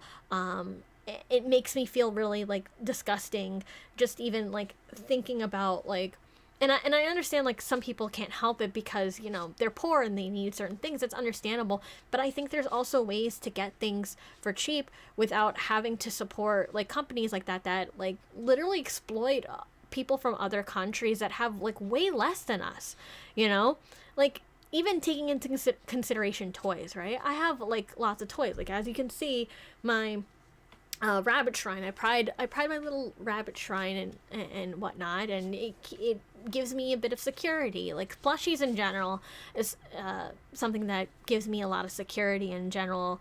Well, I said general twice. It gives me a lot of security because it reminds me of like my innocence and like childhood, and I want to like make sure I restore that and I maintain that, right? But of course, and I know that people give all this age-old argument, but it's true. There are people in other countries that have like way less than us, and like they don't even have toys, and like stuff like that. Like I genuinely do cry over, and it makes me feel really bad because there are times where, again, I wish that if there are people who are better off like financially and stuff like that, if they are able to at least like donate or give it to people that are less fortunate, I think the act of just giving itself feels more fulfilling than it is receiving. And of course, like, receiving is good too. I have to learn how to receive, especially me guilting myself and stuff like that. But the fact of like giving things out and like having no expectations, and the other person appreciates the fact that you given it to them freely, just the transaction alone, it just feels rewarding in a sense, because at least to me, it makes me feel like I made a difference in someone's life. Like, for example, when I was in Wendy's, like, a while back, and there was, like, this little girl, and, like, I didn't know her at all. I was, like, for some reason, right, in the, and I wrote this on Mastodon. I actually made a post about this on Mastodon, but, when I was, getting ready early in the morning to go to like run one of my errands, right? For some reason I had like this channeled message to me, like implanted in my brain, purple bear. Because sometimes whenever I go out and about, I like bringing a plushie with me to help me feel like it's like a good luck charm. It protects me in a certain way, right? So, and I circulate between different plushies, so each plushie has a chance to, be loved and cared for, and I'm not just like prioritizing one plushie over another, right? But there was the saying that was going on in my head that's saying purple bear, and I'm like, oh, purple bear, okay. And I grabbed like one of the purple bears from my little toy collection that I have, and actually one of those purple bears came from a zero waste event. There's actually like zero waste events called like Stop and Swaps in New York City here, and they run through all 5 boroughs, where people just basically donate all the stuff, and you bring whatever stuff that you want to donate, and then you're able to get back stuff that other people donated from these places. And I think having those types of like zero waste events is really great. I love them a lot, even though I get really tired like carrying stuff there, like, oh, I gotta donate all these things and then I gotta like bring all this stuff back. I still think it's like a worthy exchange. And plus, I guess it keeps my muscles a little strengthened up so I can like, move my body in a way that doesn't keep me stagnating for too long. But, that particular purple bear in general, someone was already donating it, and I took it for myself because no one else was like getting it at the moment. And I'm like, you know what, I'm gonna take good care of this bear. And like, I cleaned it and I washed it, and what is that, I like restoring plushies too. I like brushing them out and like putting like conditioner in it so their fur is a little bit softer. I don't know how to sew that much, but if they have like little like holes and stuff, I like trying to sew a little bit. I'm still not the best at sewing. I still need to learn. But while I was holding this purple bear in the Wendy's, I was like, the girl noticed one of my keychains, and it was like a duck keychain, and I was like, oh, you want to see the duck quack? And I was like putting the keychain up, and like quack quack, the duck was like quacking and stuff like that. And I was just like saying hi to her, and she was saying hi to me because, again, she knows my keychain. And then all of a sudden I remembered the purple bear, and I opened it up and I was like looking at the bear, and I was like thinking, oh, this bear would be really cute. And I was just like holding up the bear and like, na na na na na, like, kind of like this to the little girl. I'm like, na na na. And then, she was like waving, and she was like, oh, that's so cute. And then she asked me, what's your name? And then I said, my name is Julianne. And then she's like, oh, my name is this. I'm not going to give her name due to safety reasons, but, this is my name. And then I said, oh, you have such a beautiful name. She's like, thank you. I think you have a really beautiful name too. And she reminded me of me, actually. She was just like very lively and bubbly too. And, I really liked that. So, while I was like getting my food, like after I got my food, I was looking at the purple bear. And I was talking to it because, again, I talk to my plushies, and I'm like, what do you think? And then she's like, my little bear was saying like, it's okay, you can let me go now. And I started to like tear up a bit, just like thinking about that. And again, people don't believe that plushies talk. I do, but I genuinely felt like the plushie was saying that. My heart was like throbbing a bit when the plushie was saying like, it's okay, you can let me go now. And I'm like, okay, I'll give it to a little girl. So, basically, I gave it to her, and I asked her parents first, of course, and I asked her, would it be okay if I, give this to her? I feel like, this bear I feel like this bear would be better with her than it would be with me. And, the girl, like, her eyes just started, like, lighting up, and, I don't know, just like seeing her expression on her face like that, that I felt was a gift to me. The fact that I was able to make a difference in someone's life in that way. And she said, it was my birthday yesterday, so thank you very much. And I'm like, I didn't even know that it was her birthday. Again, she was like a complete stranger, and she came up to me and she hugged me, and then afterwards we just I left, and I just sat in the car, and I was like a bit overwhelmed that I was able to do that. And I was telling my friend, I'm like, is this what unconditional love feels like? Because it hurts, but it feels like wonderful that I was able to do something like that. So, and it I guess like in that brief moment, it makes me think like, what more can I do to help other people? Because it's like, again, it's like I do care about myself, and I genuinely do want to help myself. It's like I can't go out and help other people if I can't help myself first, right? But at the same time, it's just like it's like my friend Anna told me, whenever she was like giving me like desserts and stuff like that, and I didn't feel like I deserved it at the time, but she was just so kind, like thoughtful to me. Even like this Grover plushie that she let me borrow. Of course, like we play with our plushies and we talk with it with one another, but it's like those little moments, like I genuinely do cherish in the gifts that she has given me and whatnot. Like, and this applies to anyone, even people that I don't like anymore or whatnot. It's the fact of the matter that you were able to give me something means a lot to me.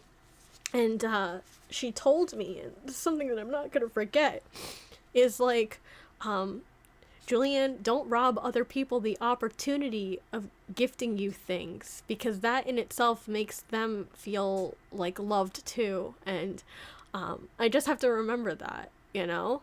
And especially during like this holiday season, oh, the fucking greedy capitalists is so like that. It's really important that we are able to at least give to one another freely without any type of expectations or like holding it against other people in that regard. You know what I'm saying? So I think, like, again, like little stuff like that is very important, you know? And like even talking about food, right? Because me mentioning food, food is another thing. Bonding with people over food. If you're like, imagine you're with someone, right? And they make you feel horrible and awful. And like, even if they're giving you food or they're giving you certain things, to me, again, always what's the most important currency is actually two things: time and energy, how you make me feel, right? So I could be given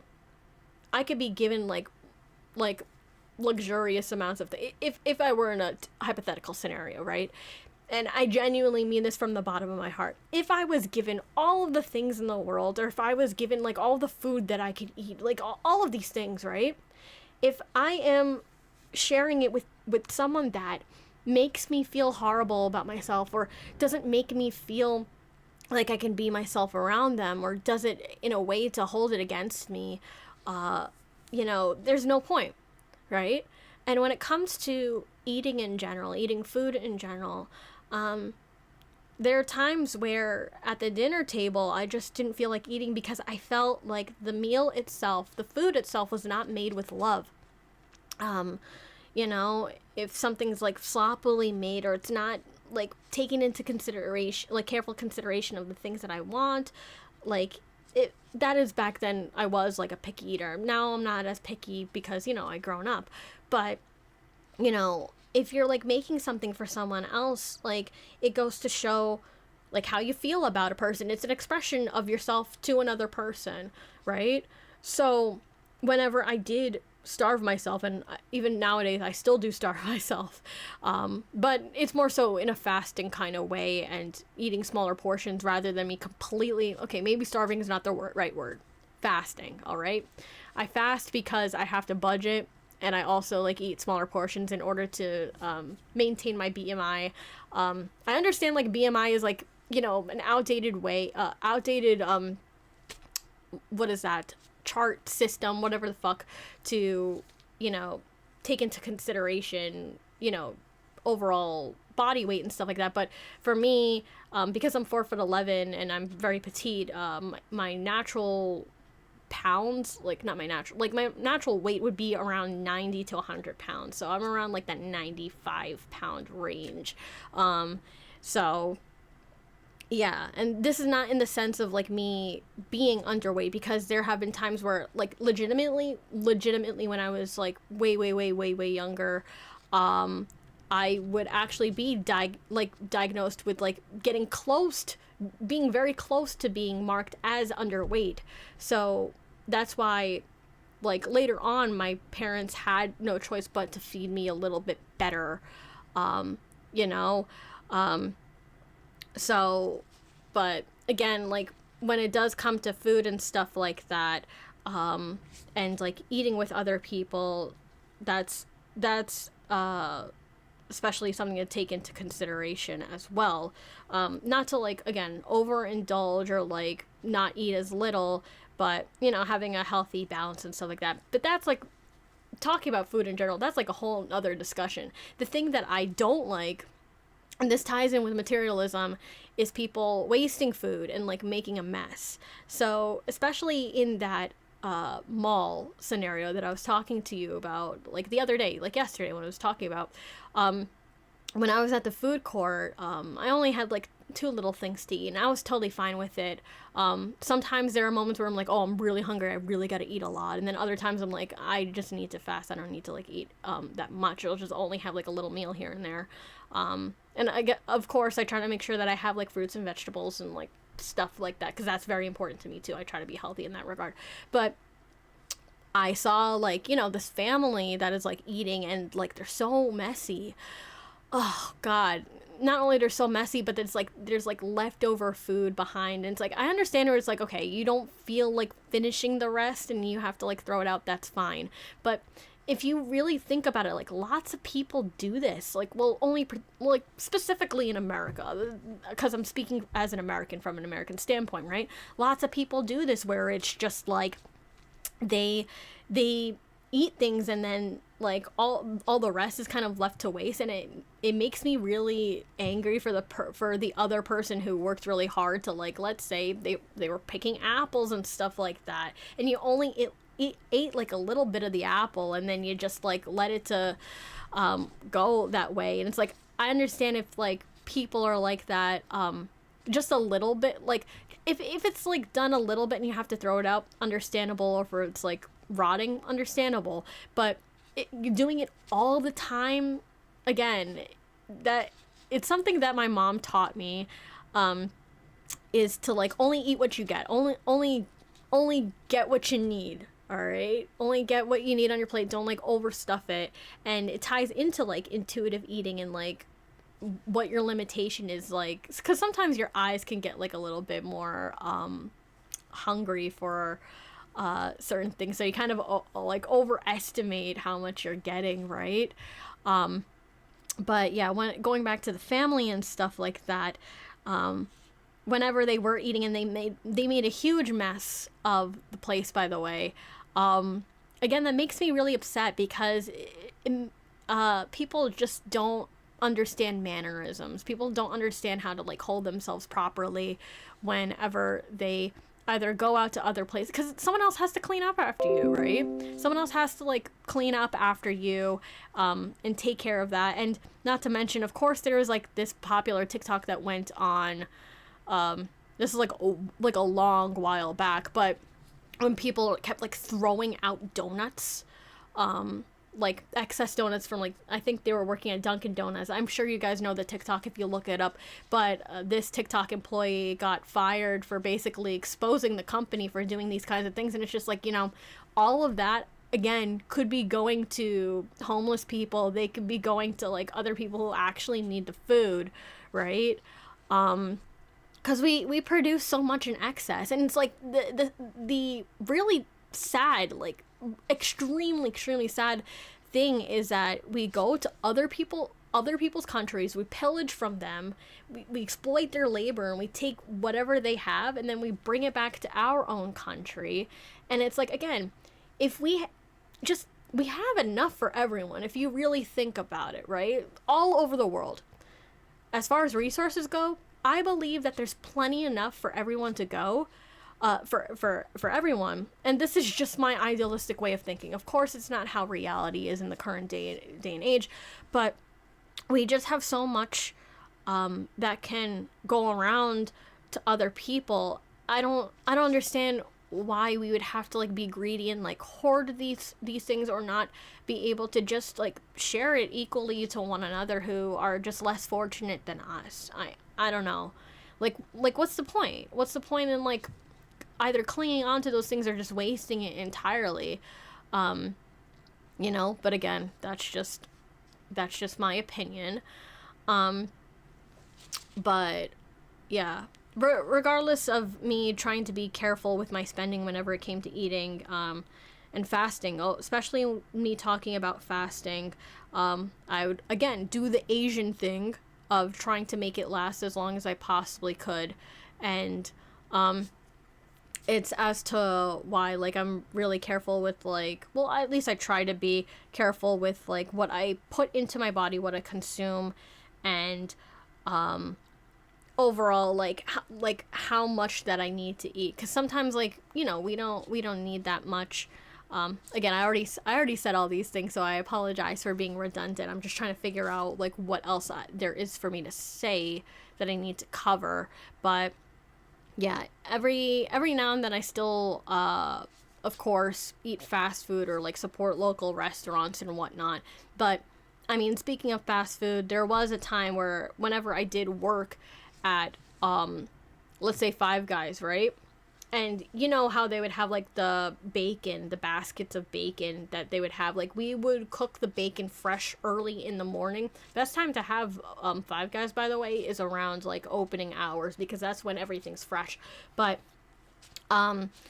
whenever we did like cook all the bacon and there's like leftover bacon, like there's so much leftover bacon, you know what we do with it? Same thing with that Dunkin' Donuts video, we throw it out. And then there are other times where my friends used to work at Starbucks and the sandwiches, right? The sandwiches are still good even though it's like not in their best by date. Guess what they do? Also, they throw it out. Like perfectly good sandwiches and food that could again be given to other people. So, you know, typically towards the end, like we weren't supposed to do this because this is against the rules, but I would take the bacon. I'm literally bringing back home the bacon, baby. No, but I would literally take back home the bacon from Five Guys because I'm like, why would you throw out all this? I would just like put it in a paper bag and I'm like, yeah, see you later. This is my, and I would just be snacking. I'd just be snacking on bacon when I'm back at home because it's like, it angers me. It angers me so much and it makes me want to do something about it. All right. And this ties into the next thing that I want to talk about, which is like reducing, reusing, recycling. I still have lots of things that I have to learn about whenever it comes to like environmental things and whatnot. Because a while back, I went to my local nature's interpretive center, and they told me that last year, only 5%, literally 5% of plastic was recycled. Meaning that a good chunk of your plastic is not being recycled.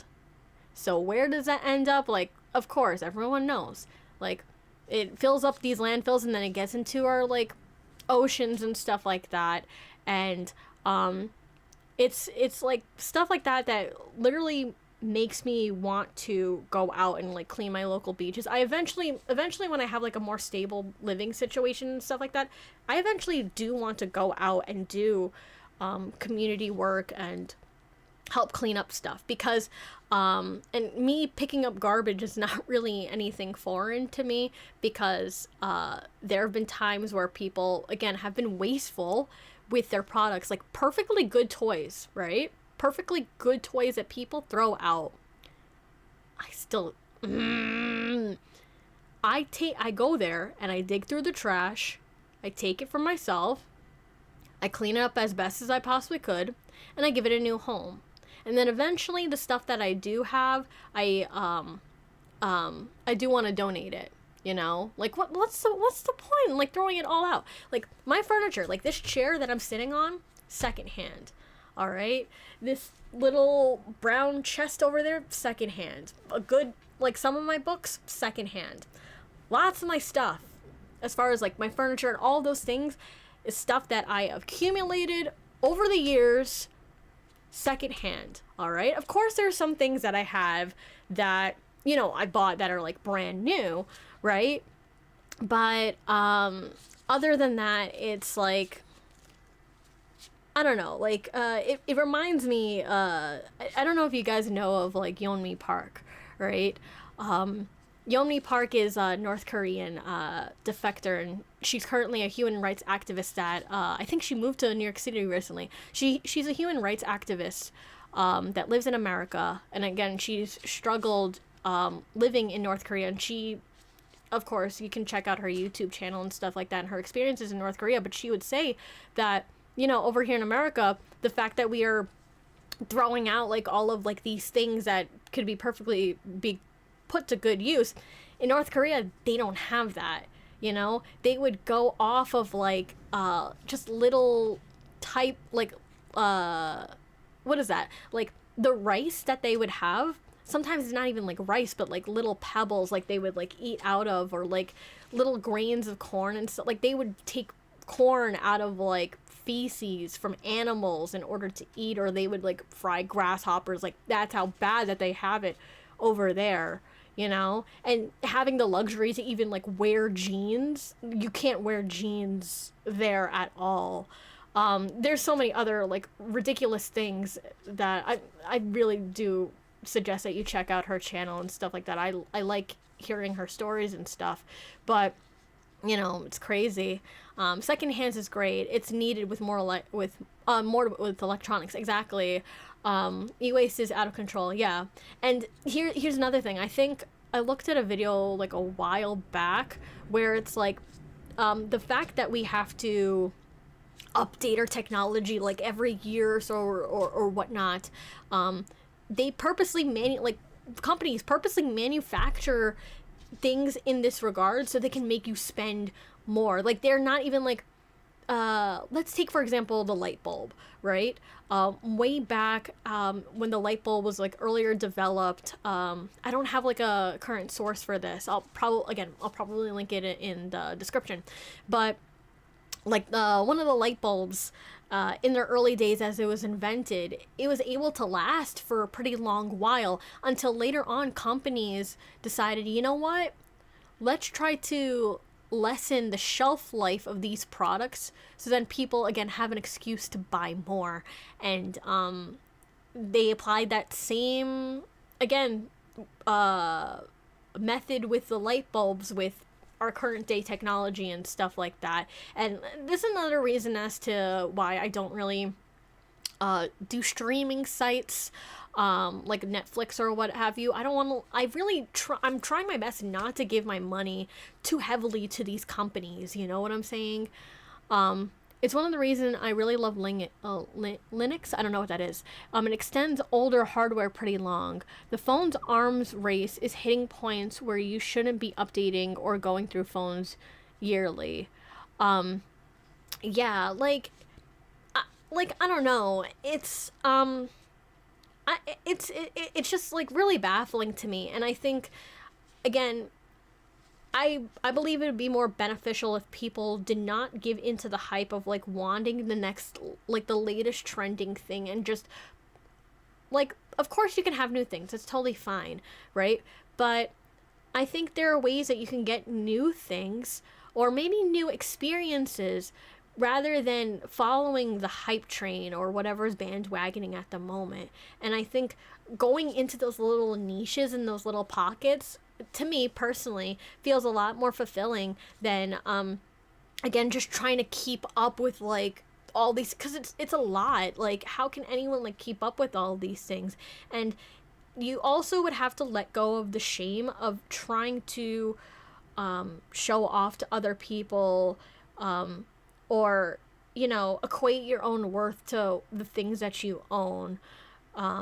You know, I understand that sometimes it can be nice when it comes to connecting with other people to, you know, give off the impression that you're in the loop with other people.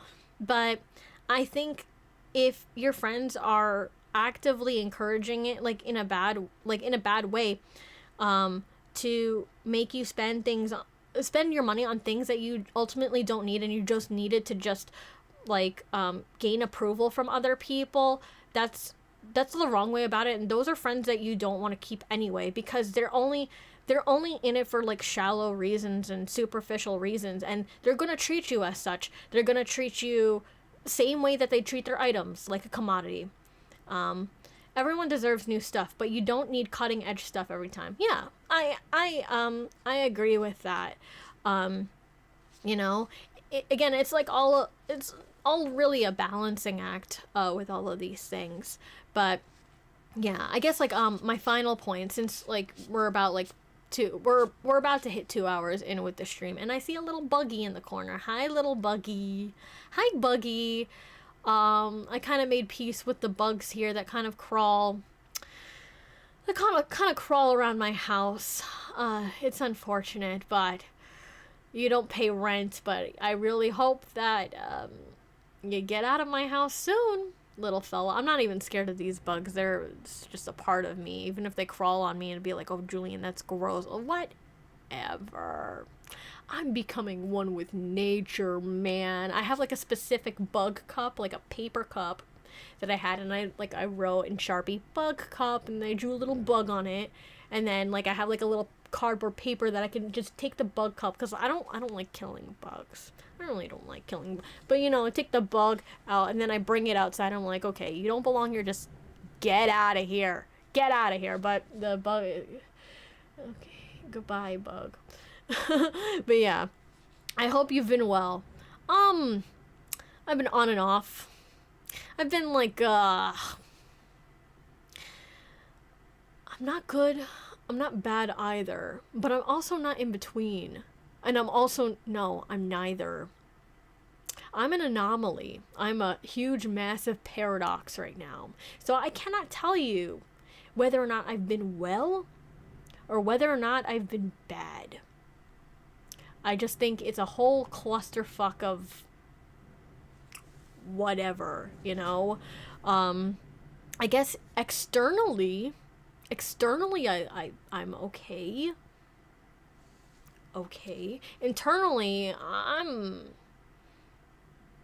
it's not that I'm confused. I know exactly what I'm doing. Like, literally the other day when I was in the car, I was, like, asking myself, why am I here? And then another voice told me, Julianne, you know why you're here. And I'm like, yeah, you're right, Julianne. I talk to myself a lot. But, maybe the best way that I can describe it is that it is. And it's not, it is what it is. I'm like, no, it just is. I'm just in a state of being right now. And I have no other way to describe it other than just that. Because I last night I actually was crying my eyes out a lot. I was trembling. My heart was killing me a lot. Today, I mean, like, of course I'm giving off the appearance as if I am okay, that I'm like, you know, I'm talking normally as any other human being would be. Oh, great. I'm glad that you even mentioned that in the first place, because I forgot to mention this, right? So when I was crying at the mall the other day and like kind of beating myself up, I'm sure like with like the social norms and stuff like that, someone would look at me and they'd be like, this girl's crying, what's wrong with her, you know? But then I kind of thought to myself, I don't really think that there's anything wrong with me. I think there's something really wrong with the world itself, and how, again, everyone's just going around their business and just like laughing and playing with one another as if nothing's wrong. But deep down, I genuinely feel like there's something wrong. And this isn't in the sense of like, oh, Julian, you're just depressed. And I'm like, no, there's something deeper going on here.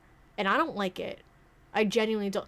I don't like it. I can't verbally say it in words, at least not yet, because in this time, space, reality that we're in, I'm not, it's not in my means to do so. It's something that you have to feel. It's not something that you can explicitly explain, verbally, you know?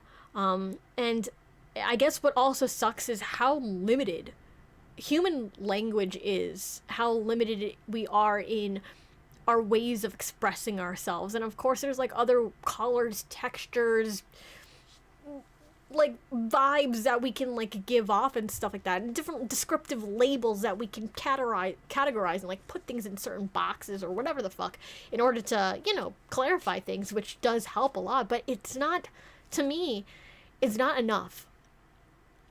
And you know, I want more. And when I mean I want more, it's more of like the thirst for like God's knowledge. It's not the thirst that comes with conquering the world or expanding my needs in that kind of like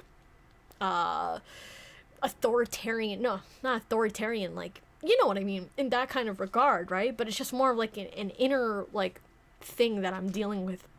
So it's not even like something that I'm dealing with myself, but it's more so like the whole like expansive universe and like how interconnected we are with one another kind of deal, right? So there's that. But yeah, it's just like, even while me crying and people would look at me like strange, like, oh, what's this girl's problem, stuff like that, I'm just like, I've done this so long where I have cried in public, where it's like I can't bring it in me to fucking care what other people think of me, you know? And I genuinely say that from the bottom of my heart. I know that like lots of people are like, haha, I don't care. But you know that when people say it in that kind of tone or in that regard, you know that deep down they do fucking care. So there are some things that I care about, and then there's other things that I don't care about. And when it comes to me being me and expressing who I am, that is something that, you know, I shouldn't have to care too much about, because if I am sensing something that I feel is off with my environment, I have every right to express that, right? But of course, people are going to turn around and look at you as if you're the problem because, oh, look at this person, she's really sad and stuff like that. This is something that has happened to me in middle school too, where it's like, oh, don't worry about her, she cries all the time, and like people would minimize their someone else's feelings, like, oh, she's just sensitive and stuff like that. But then when you really think about it, I'm like, no, you're just insensitive and you're not keenly attuned to whatever's going around with you. Not only that, the way that you handle your life is extremely reckless, and I can foresee like certain things happening in advance just by intuiting your demeanor overall. So I'm not the one who has the problem here, especially if I'm crying this much, you know? I see someone cry and I ask if they're okay. I mean, yeah, that's typically like the go-to thing that us as humans would do, is like, you know, to go and ask if someone's okay. Whenever someone is seeing me crying or something like that, I wouldn't even know how to even give you an answer if someone were to ask me if I was okay, because I would type novels. I would type an essay, like what I'm feeling. And I guess the real question is, are you prepared to even listen to what I have to say? Because I have a lot. I have a lot to say. And it's not even the sense of like, oh, this girl's trauma dumping. Oh, I can't handle it. It's too much for me. Which more often cases than not, you know, people would interpret it as such.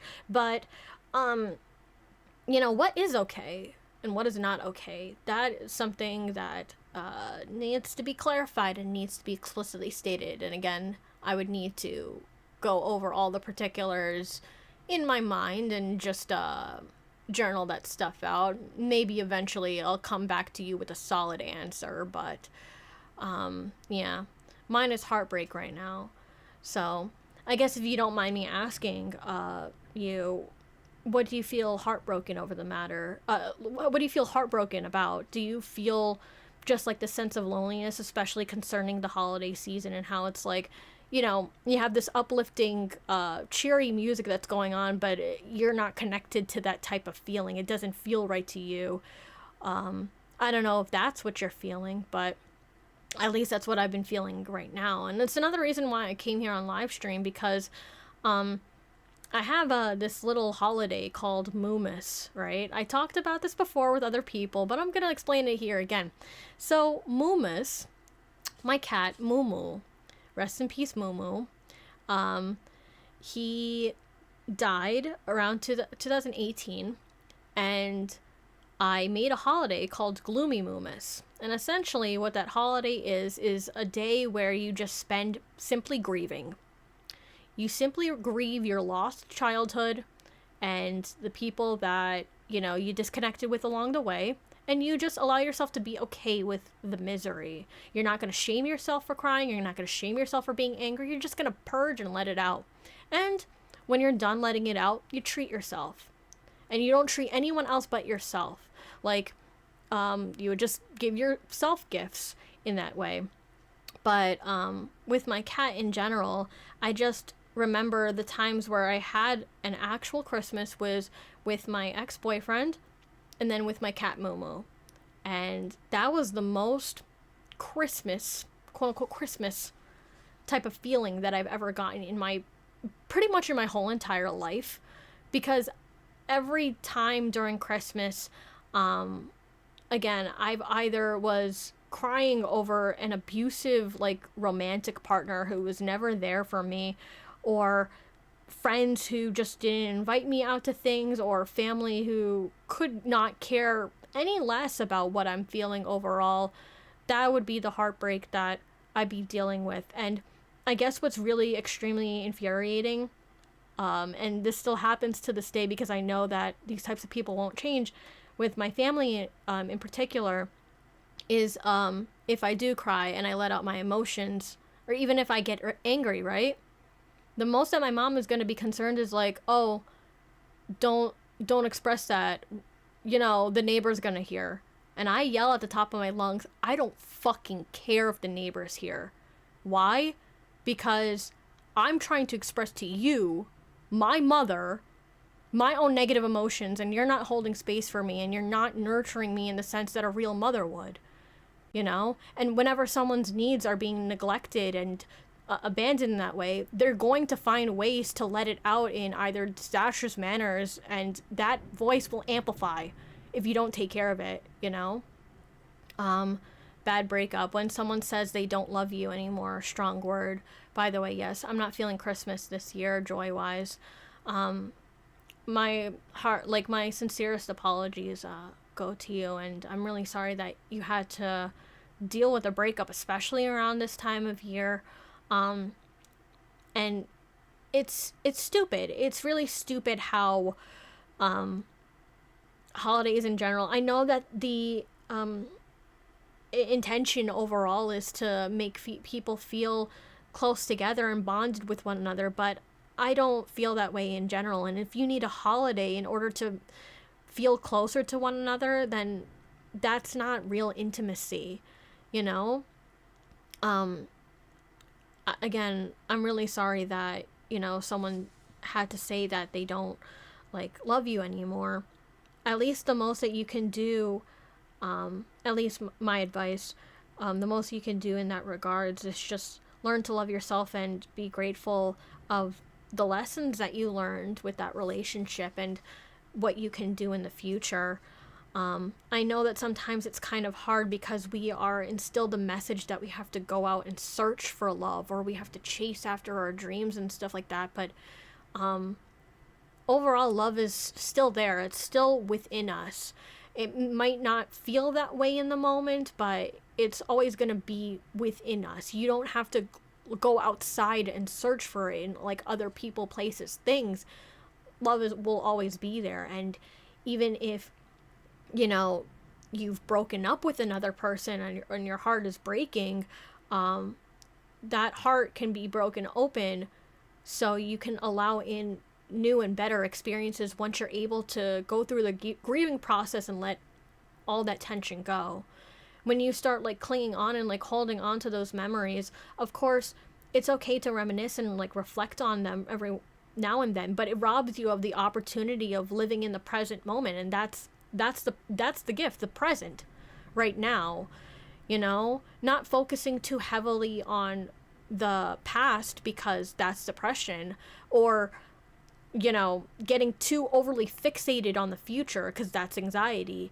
What you have right now is right here with you. And of course, what I'm saying is easier said than done. It's not something that can be cured overnight, but I hope that at least my words can be of little reassurance to you.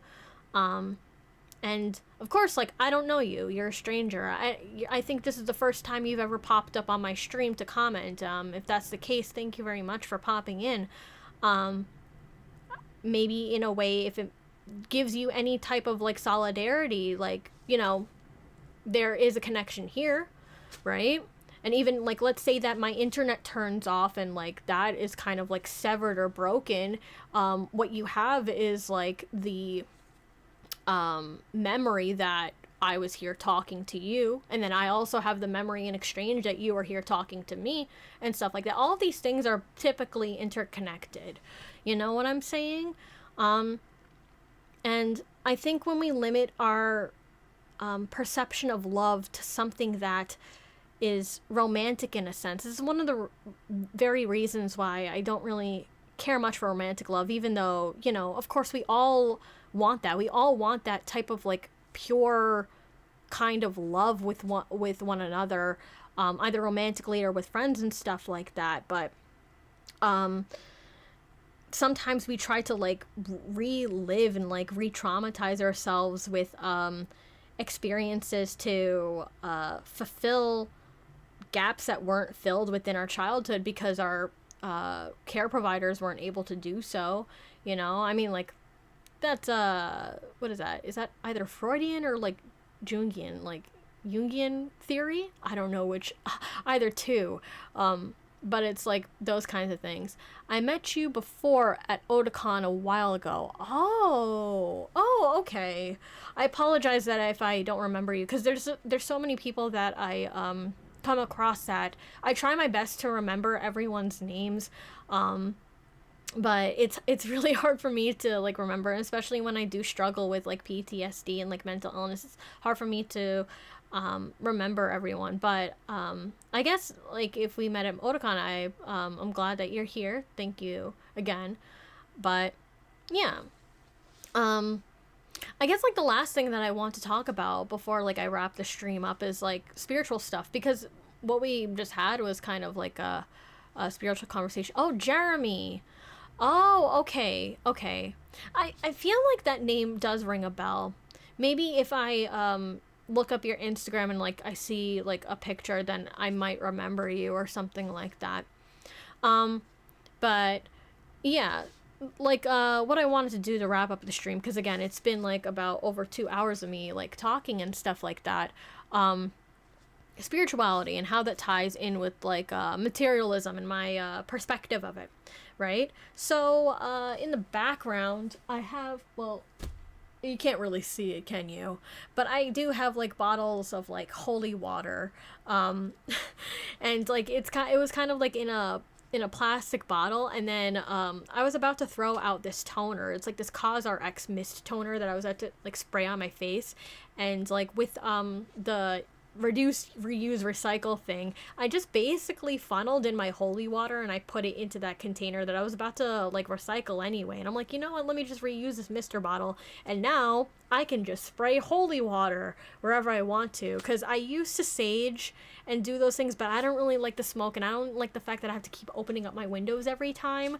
So I was like saging my house for about like a year and a half or so, because I was going through like some sort of spiritual awakening. And that's like another thing, right? When it comes to spirituality, like especially Western spirituality, where people just kind of butcher those concepts, and they take like rituals from like other people, which again, it's okay, we're human, we're supposed to like adapt like with other people's customs and like learn from one another in that regard, right? But when people use it in such a disrespectful way that it's not sacred to the original practice itself, it's like, can you even say that you're spiritual at that point, right? But like with like the sage and stuff like that, and tarot cards, like look at all my my freaking tarot cards and oracle cards that I have in the background and stuff like that. That's like kind of the trendy thing. Me talking about like black magic, that's like another live stream you can check on my YouTube channel. You know, all because like this like type of stuff is trending, it's still like kind of dangerous, because when you pass into the next life, you're not going to be able to bring like all of these things with you, right? So the most that you really have is like yourself and your own inner knowing of like where you're going to go in life, right? And when I guess like when Westerners try to push this like thing of spirituality of like, okay, well, you have to like make sure that you do like these cleansing baths, and you have to make sure that you have like these certain spells or what have you. Of course, like those are good things if you need to like keep feng shui or have like good luck and stuff like that, but you also have to be mindful at the same time to not give into these types of trends or like these types of hypes, because you're under the illusion, you're under the guise that it's like, okay, if I buy this thing, it's gonna give me good luck or something like that, or like, because you don't know what energy you're is entering into your house when you have like certain things either. That's something that people need to be mindful of. My stomach is rumbling. I didn't eat. I should go eat after this. But yeah, I think like people is like, oh, well, I'm gonna manifest my best reality and da-da-da. And like, that's fine if you need like positive affirmations or you need to like pray things away, but it's like, it's praying, and there's also like intentions that come with it too, right? It's the saying of like, so within, like as within, so without, as above, so below, right? You can't equate like abundance with just like material goods. Like material goods are great and all of that, but it's again not going to be able to fulfill how you're feeling inside and how you're able to carry out whatever things that you want to do in this lifetime, as a human being having a spiritual experience, or is it a spiritual being having a human experience, either or both, or none at all. You know, and let's take for example, it's all the way over there. Okay, I don't have it in my windowsill right now. Let's take for example these crystals, right? They're just rocks. They're just freaking rocks, okay? That's like what most people would say if they're like more in like a 3D level, like a rational way. It's like, these are just rocks. All right?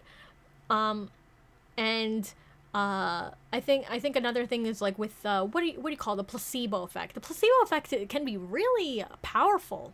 The mind can be an extremely powerful thing where it's like, we as humans, we ascribe meaning to anything because we need meaning in our lives, right? So of course you can take rocks and you can just like, you know, ascribe certain meanings to the rocks and certain like colors and stuff like that. And there's of course a correct way to go about it and an incorrect way to go about it. But anything can be spiritual if you really think about it. But you also have to question, what kind of spirits are they? All right? Are they good? Are they bad? Are they in between? Etc. I'm still broadening my theoretical understanding of what spirituality is, and I hope that later on, as time elapses, I'm able to provide you guys with information in a more in-depth, concrete manner to make people understand spirituality, because we are in the midst of spiritual warfare, you know? So, and this is not me saying this in the sense of trying to instill fear or doubt into anyone, but more so just being aware of like the current circumstances at the time and what's going on with our reality. Because now that I've fully stepped out of the spiritual closet, I have no doubt at all in my mind that that's exactly what's going on. And I guess anyone who tries to persuade me otherwise, you know, I don't think that they're seeing the bigger picture of what's playing out here. So, but yeah, that's pretty much it. That's all that I really wanted to talk about in this live stream. Thank you so much for staying with me for about like 2 hours or so, having this discussion. I think this was like a very productive discussion. I'm very glad that I came on here to share my thoughts and experiences with you guys, and I do hope in the future that I'm able to have more live streams that are like this, where I'm able to just simply free flow, go off like bullet points and not be too pressured. Because I also think it can genuinely help me with learning how to speak publicly, because I used to struggle with social anxiety in general, and it ties in with my whole idol thing, where I'm thinking, if I don't really put myself out there and I don't push myself, then I won't be able to overcome said social anxiety. So that's why, you know, me talking helps me in this way. There are times, even in middle school when I was younger, I always like looked at like TED Talks or like other motivational speakers. I didn't really know their names and stuff like that, but I always looked at them and I'm like, you know what, one day I want to be that articulate. One day I want to be able to put my thoughts into words and not just like have just frivolous things to say just to gloss things over and provide you with anecdotal bullshit, but just convey the reality of what things are, and at least provide perspective to anyone who is dealing with similar issues or whatnot.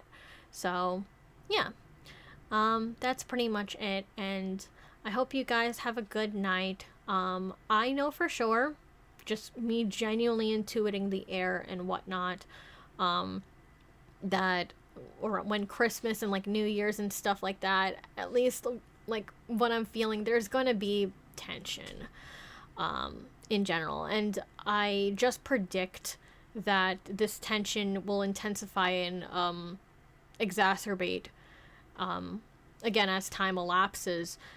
But again, that's not me trying to instill fear, but more so just letting you guys know. Because we're in a transitionary point of a lot of, well, like a lot of things, like a lot of changes and stuff like that. And of course, you can take what I'm saying and apply it to any type of situation, but I'm just saying what I'm feeling and whatnot. Don't be a stranger. What do you mean by don't be a stranger? I don't know what you mean. I'm also, by the way, to maintain my own boundaries and like, cause I only have like very limited energy.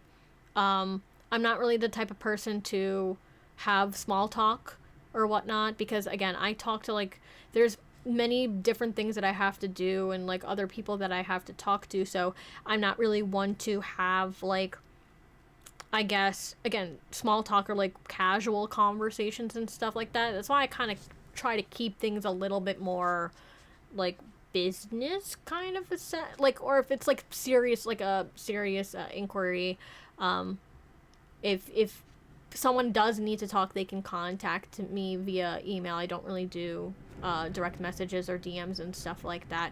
And yeah, I mean, like, of course, my boundaries are explicitly stated on Twitch below in the panels.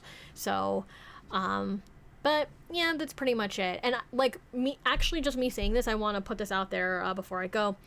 I know that later on, as time elapses, when I get more of like a bigger following or more people like watching me, there's going to be a point in time where I won't be able to respond to every single email. Like if someone were to email me, I'll try my best to read as much as I possibly could, but I won't be able to respond to every single little thing, and I'll have to be like very selective with, again, the people that I talk to and who I extend my energy to.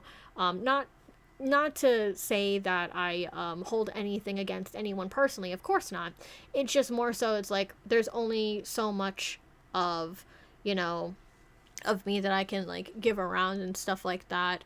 And I don't want to like, that sounds a little trashy, so much of me to give around and stuff like that. I'm not trying to say that in a, what is that, cocky, arrogant kind of manner, but you know, just more so realistically, we are conditional in it, like, well, you know, we're unconditionally, like, spiritually, we exude unconditional love, but we are born into like a conditional world. So those are my conditions.